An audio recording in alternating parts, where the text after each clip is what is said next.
السلام عليكم. تعالى اوريكم حاجه كده انتم مش معتادين انكم بتشوفوها. الا وهي تاكيل التماسيح النيلي الصغيره شويه. طبعا زي ما حضراتكم شايفين انا عامل لهم مكان واسع في بركه ميه، علبه ميه صغيره وشويه فل كده، اعملها لهم مكانها جزيره بيطلعوا عليها. والصح طبعا ان انا بروح سايب لهم الاكل على الجزيره اللي انا عاملها لهم دي، عشان مش بياكلوا اكل في الميه، بيبوظ ويبوظ الميه كلها. زي ما حضراتكم شايفين حاطط لهم الاكل بره. طبعا اول ما بيبقى في شمس او يحسوا ان في حرارة، خدوا حرارة كافية، طبعا لو ما فيش شمس بروح بيشغل لهم لمبة مثلا 60 واط جنب المكان عشان تديلهم حرارة، لازم حرارة عشان ياكلوا، خاصة في الشتاء. تمام. فبيروحوا كلهم كده طالعين يبدأوا ياكلوا زي ما حضراتكم شايفين كده.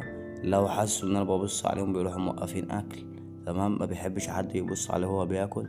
طبعا لما بيبقوا عدد مع بعض وجماعة بيشجعوا بعض على الاكل اكتر زي ما حضراتكم شايفين كده.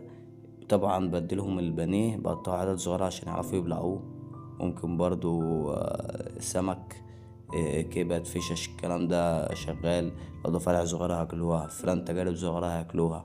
تمام. ده أكلهم اللي بيبقى المفروض يعني في الطبيعة. تمام.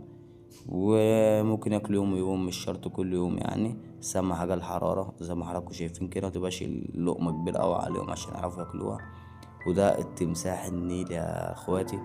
كل ما بتوسع له مكان كل ما بيرمي معاك في الطول، صغرت عليه المساحة بيتقزم.